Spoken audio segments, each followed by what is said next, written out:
Olá pessoal, aqui quem fala é o professor Luiz, professor de Química do Centro Educacional de Paula. Nós agora estamos entrando na unidade 6, em que nós vamos estudar os compostos orgânicos naturais. Bom, após o estudo dessa unidade, nós vamos ser capazes de identificar os compostos orgânicos naturais e as utilidades dele. Petróleo, O petróleo ele é uma matéria orgânica formada há milhões de anos e ele tem origem a partir de seres vegetais e animais marinhos que foram soterrados por rochas sedimentares, Não, pessoal, não por animais não, só por vegetais. O petróleo ele é extraído, ele é feito, ele é formado a partir do óleo de uma determinada alga. Rochas sedimentares, Rochas porosas formadas por calcário e areia. Sim, ela solidifica ali debaixo da água, e vira uma rocha sedimentar, não deixando passar o petróleo. Com a ação do calor, da pressão, dos micro-organismos e do tempo, essa matéria orgânica se transforma em petróleo. Bom, a palavra petróleo ela vem do latim petra, que significa pedra, e oleum, que significa óleo. No caso, o petróleo ele é um líquido oleoso, denso, de cor geralmente escura. Ele pode ser encontrado no fundo do mar, mas ele também pode ser encontrado em terra firme. É mais comum encontrarmos petróleo sobre água salgada, por isso que ele tem origem marinha. Embaixo de uma camada com gases como metano, por exemplo, etano e outros em altas pressões. A descoberta dos postos de petróleo elas são feitas através de várias maneiras. A mais comum é feita a partir de detonação de cargas explosivas no solo, com a medição da onda de choque refletida nas várias camadas do subsolo. Bom, a partir do estudo dessas ondas, é possível identificar o local provável de se encontrar o petróleo. Após encontrar o petróleo, é preciso fazer a extração, Ela é feita através de plataformas petrolíferas, A extração do petróleo do mar é uma das tarefas mais difíceis. Bom, as plataformas petrolíferas em alto mar, tem um esquema da extração do petróleo aí no desenho. Aí, nesse desenho não é no alto mar não, é em terra. Mas através do alto mar é mais complicado, por quê? Porque geralmente a gente vai ter que ir mais fundo, Primeiro a gente tem que atravessar toda a camada de água até chegar na rocha. Quando a gente chegar na rocha, tem que perfurar a rocha sem deixar com que o petróleo vaze e polua aquela água. Então, por isso que é muito difícil, pessoal. Bom, o petróleo extraído dos poços ele é enviado por bombardeamento, para o depósito mais próximo. Ele fica em repouso para decantar água salgada, argila e algumas impurezas existentes. Uma das piores impurezas do petróleo, no caso, é o enxofre, Em seguida, ele é bombardeado para um tanque de armazenamento e é enviado por oleodutos, que são tubulações especiais do petróleo, para o petróleo, para as refinarias. Aqui a gente tem uma torre de destilação e pressão atmosférica do petróleo, onde se colocam o petróleo, ele entra através desses canos, e ele vai se aquecendo, ele entra e ele é aquecido. E dentro dessa torre de destilação, ele vai sofrendo algumas filtrações, a partir de determinada pressão. E com isso, o que sair primeiro, o que se transformar em gás, quando a pressão chegar nele, o primeiro a ser extraído geralmente são os gases, que é mais ou menos uma temperatura de 30 graus Celsius, que a gente tem do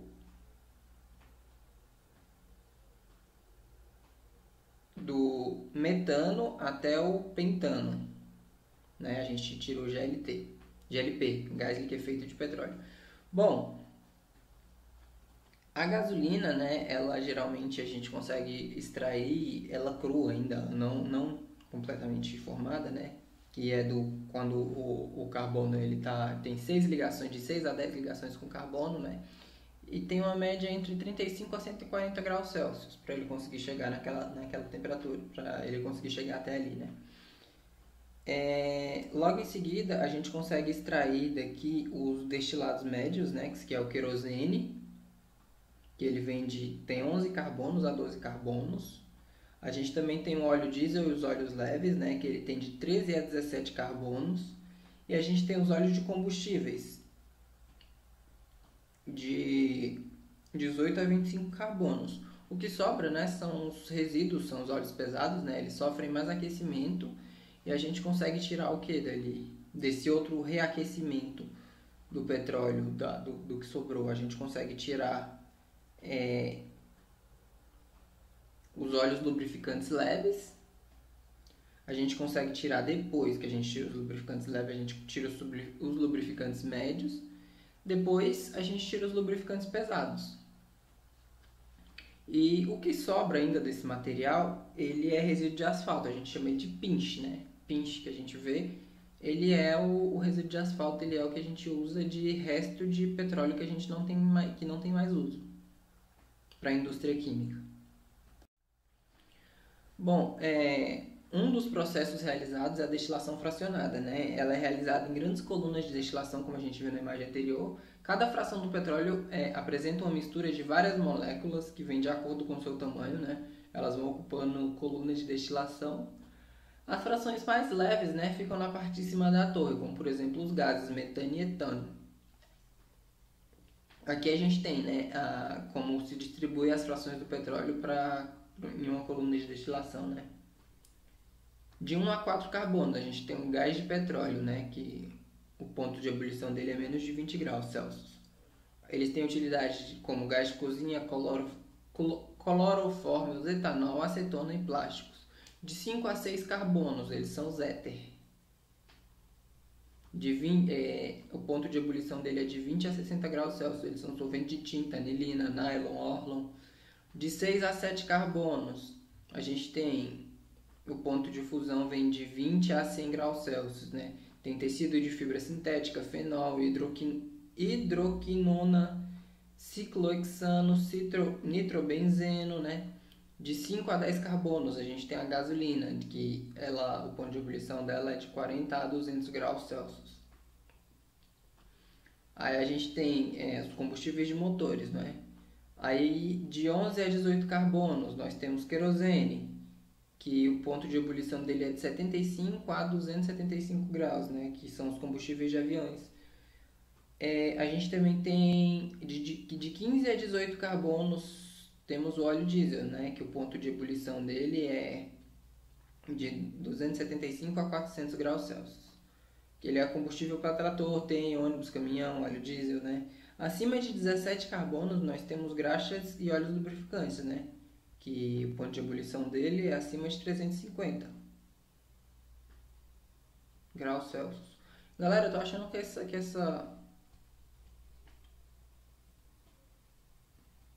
esse ponto de ebulição ele não está muito certo não, mas bom, vou seguir ele aqui na tabela. Bom, acima de 30 carbonos nós temos o asfalto, né? Tá.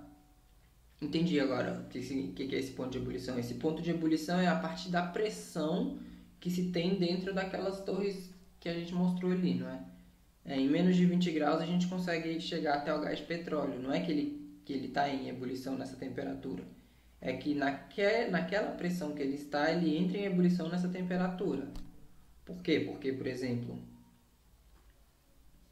a gasolina não vai entrar em ebulição a 200 graus Celsius. A 200 graus Celsius a gente já evaporou a gasolina há muito tempo. Enfim, naquela pressão ela pode chegar até 200 graus Celsius, a gente consegue extrair a gasolina de lá, não é? De 175 até 275 graus a gente consegue extrair o querosene. Isso é por quê? Porque, presta atenção, quanto maior a temperatura que a gente precisa atingir naquela pressão, mais carbono a gente tem na nossa mistura, no nosso produto, na nossa molécula. Destilação, né? Destilação é extraído do interior da terra, esse líquido charoposo escuro, após a eliminação de areia e água, é transportado para uma fornalha, onde ele é aquecido em alta temperatura. Da fornalha, ele é levado à torre de fracionamento, onde então ocorre a separação das várias frações de acordo com os pontos de ebulição.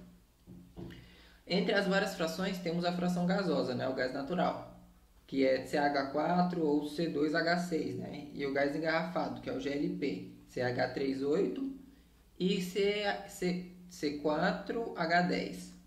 A gasolina, o querosene, o gasóleo e os óleos lubrificantes dos resíduos, parafinas, vaselina, asfalto, pinche, a gente consegue extrair tudo.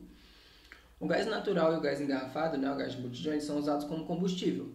O querosene já foi muito usado em iluminação, né, no caso de lampiões. Entretanto, hoje ele é totalmente convertido em gasolina. O gasóleo é utilizado como combustível em aquecimentos centrais e principalmente nos motores diesel, né, caminhões, ônibus, tratores, né, hoje em dia caminhonetes. Daí ser conhecido como óleo diesel. Bom, aqui a gente tem mais um exemplo, né, do número de carbonos e da temperatura que precisa chegar até ele conseguir a extração, certo?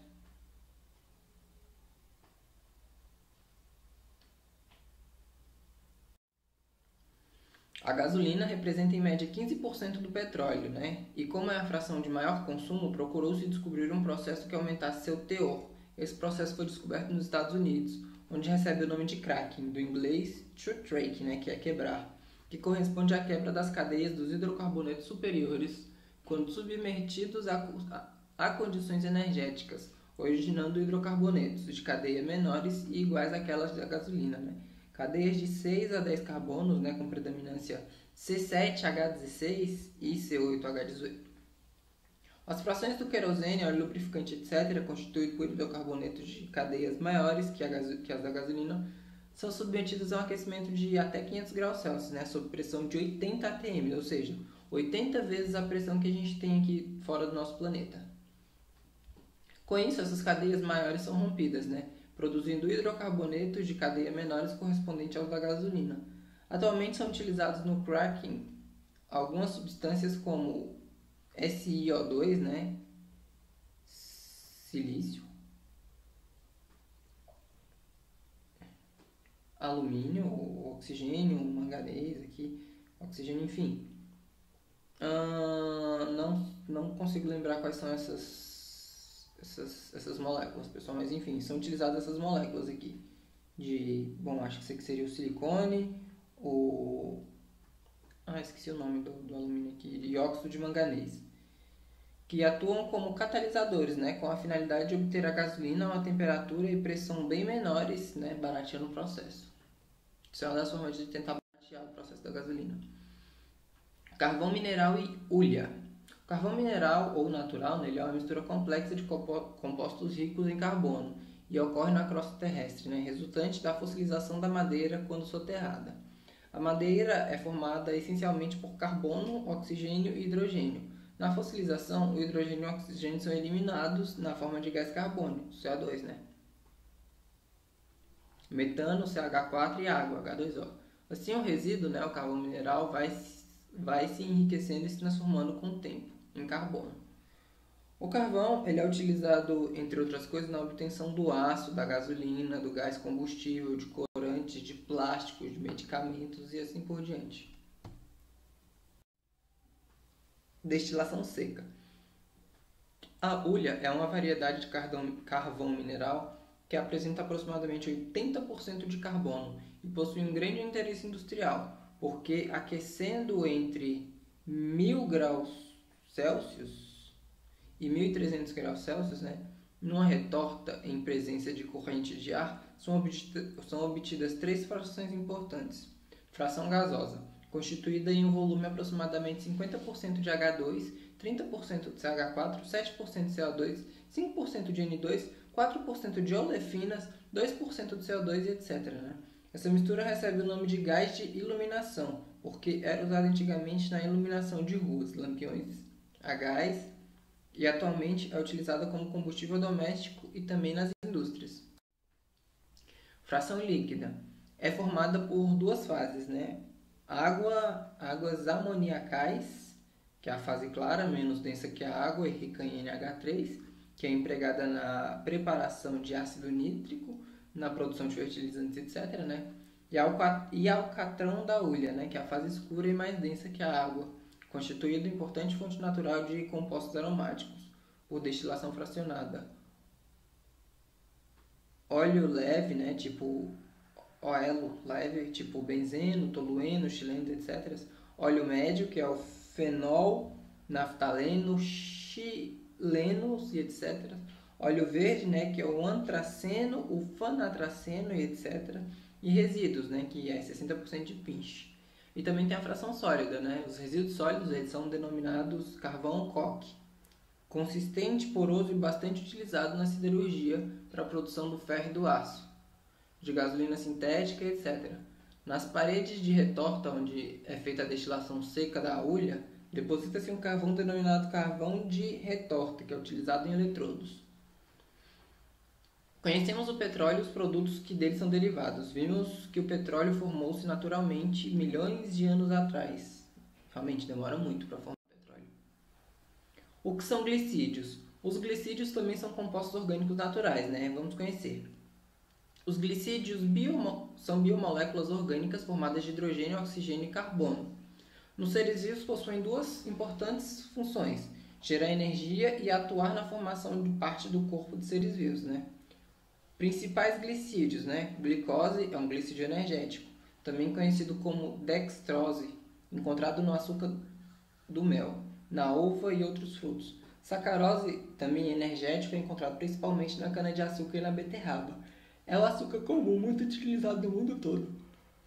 Amido, glicídio que serve nas plantas como reserva de energia. Celulose, tem a função de formar as paredes das células vegetais. O que são lipídios? Bom, os lipídios, eles são gorduras, né?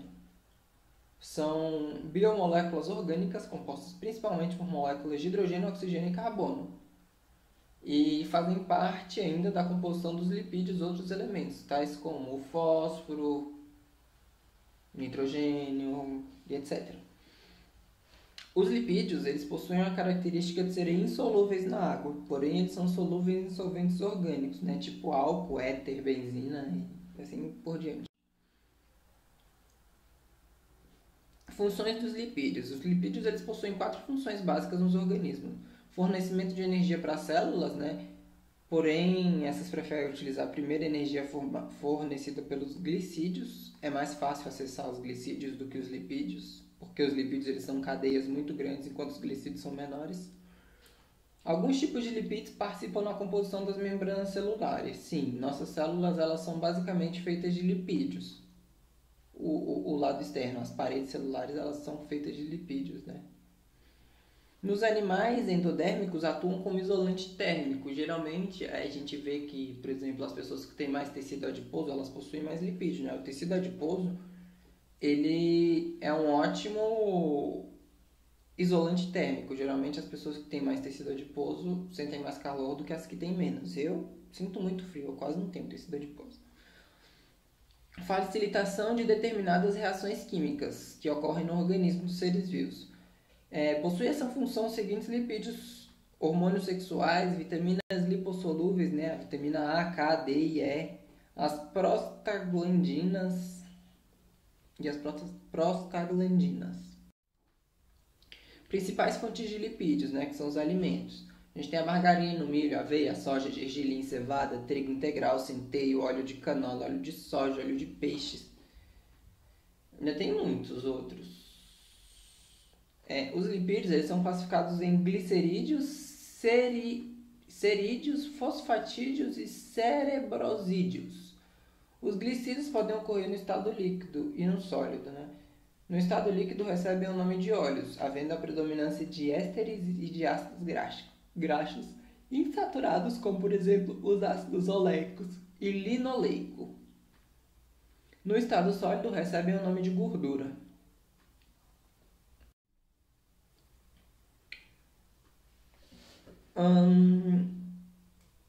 Os óleos eles são líquidos viscosos, incolores ou levemente amarelados, né, de origem animal ou vegetal. Eles são divididos em óleos comestíveis, né, por exemplo, óleo de algodão, de oliva, de amendoim, de dendê, de capivara, de baleia, de fígado, de bacalhau, etc. E os óleos secativos, que eles são óleo de origem vegetal que apresentam alta porcentagem de ésteres de ácidos graxos insaturados, como por exemplo o ácido linoleico, né?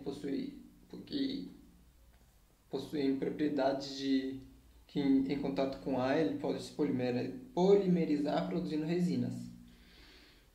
Devido a essa propriedade, né, são empregadas em vernizes, tintas para alvenarias, né, pois assim eles dão películas finas e resistentes, né. Os principais são óleo de linhaça, de camelo, de oiticica, né, e de rícino, que é o óleo de mamona.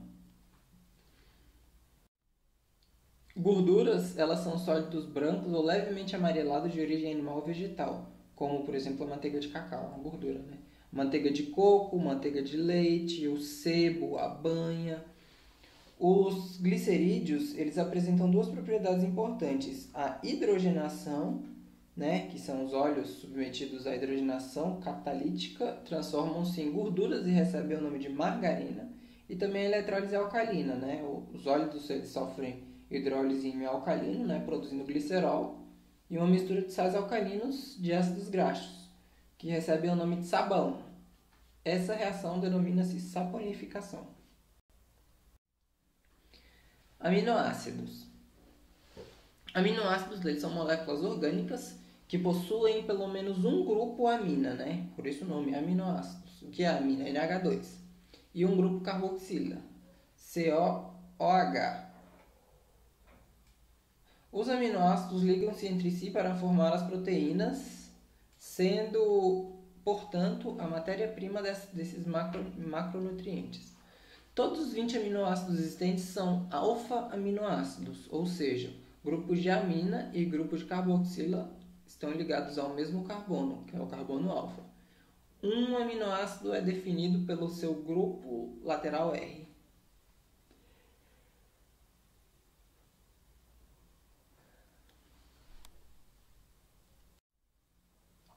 Devido ao caráter ácido do grupo carboxila e do caráter básico do grupo amino, quando os aminoácidos são dissolvidos em água, eles sofrem neutralização interna e tornam-se íons dipolares, né? Por isso que gorduras eles são dipolares, sabões, essas coisas, né? É um composto químico eletricamente neutro. Essa característica do aminoácido permite que sofram reação tanto com o ácido como com a base. Compostos com esse comportamento são denominados anfóteros. Bom, funções dos aminoácidos. Os aminoácidos eles são utilizados na síntese de proteínas, né, que constituem músculos, tendões, cartilagens, tecido conjuntivo, unha, cabelo, além de alguns hormônios, né, entre eles a serotonina, o hormônio da felicidade. A composição dos aminoácidos. Todos os aminoácidos têm em comum um grupamento de amina. Um grupamento amina, que é NH2, e um grupamento carboxila ou ácido, que é o COH, né? Ligados a um mesmo átomo de carbono, que é o carbono alfa, que por sua vez está ligado a um átomo de hidrogênio e um radical R, que é uma ramificação, que varia de um monoácido para outro. Portanto, é em função desse radical R que se diferenciam os aminoácidos, ou seja, vai ser tudo igual, o que vai mudar só vai ser a ramificação, pessoal. Aminoácidos naturais e aminoácidos essenciais. Os aminoácidos naturais eles são aminoácidos produzidos pelo próprio organismo, sendo 12 no total: a glicina, analina, serina, histidina, asparagina, glutamina, cisteína, prolina, tirosina, arginina, ácido aspartico e ácido glutâmico. E os aminoácidos essenciais eles são aminoácidos que não são sintetizados pelo organismo, o que precisa ser obtido através da alimentação. São eles fenilanina, valina, triptofano, treonina, lisina, leucina, isoleucina e metionina. Os aminoácidos essenciais são encontrados em alimentos ricos em proteínas, como carnes, peixe, leite, ovos e leguminosas, tipo feijão, soja e lentilha. Bom, pessoal, aqui está o meu contato com o professor. Caso vocês não tenham entendido alguma coisa, essa unidade a gente não teve exercício. Essa foi a penúltima unidade, agora a gente vai entrar na última unidade. E espero que vocês entrem em contato comigo. Logo após eu terminar, eu vou começar a montar a prova e espero que vocês estejam entendendo.